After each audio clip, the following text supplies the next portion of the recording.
Welcome back. We're wrapping up our discussion on artificial intelligence. And can it ever be reasonable? Is it simply built to make data up or to eventually get there? Or is it truth seeking? Will it ever have that capability? And joining me again is Gleb Lisikh. Gleb, we're talking about different tools that could be utilized to kind of guide AI to be more truth seeking or maybe look for the truth, period. Yeah, it's a very difficult and interesting question to me.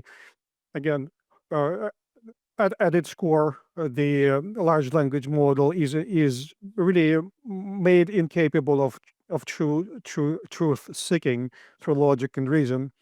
There are different tools that can probably facilitate better answers. Mhm. Fundamentally, I don't think it will be able to do true truth seeking.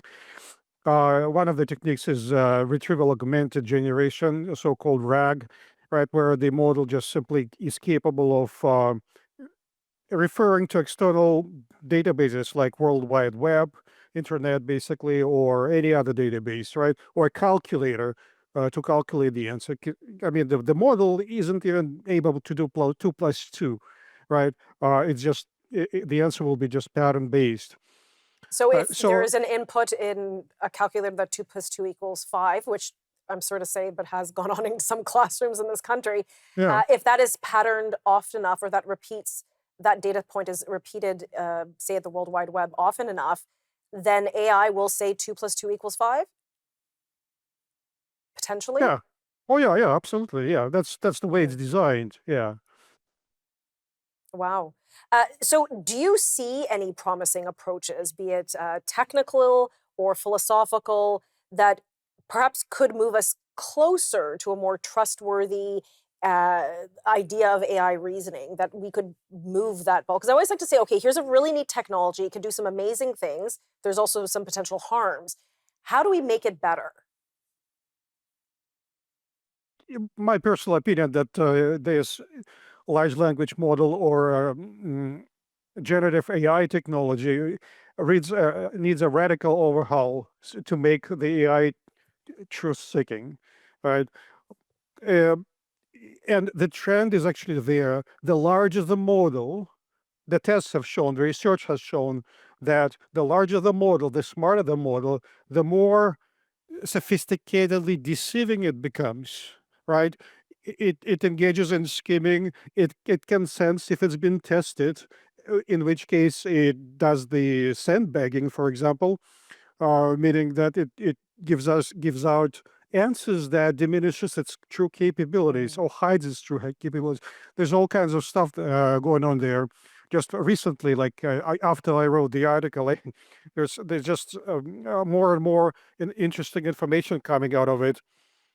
So yeah, there's you can. It's a very helpful tool. Don't get me wrong. I mean, for certain applications, it's extremely helpful. You just, with any tool, you have to use it properly, Mhm. right? Understanding its limitations and certainly not blindingly trusting it.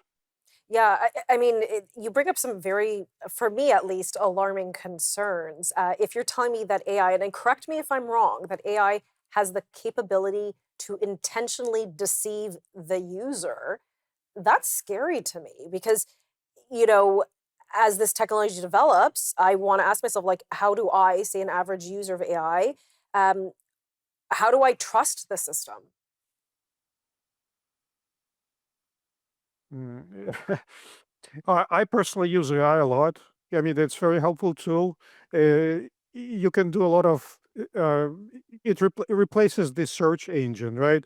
Mhm. But as with the search engine, the Google of all worlds, right?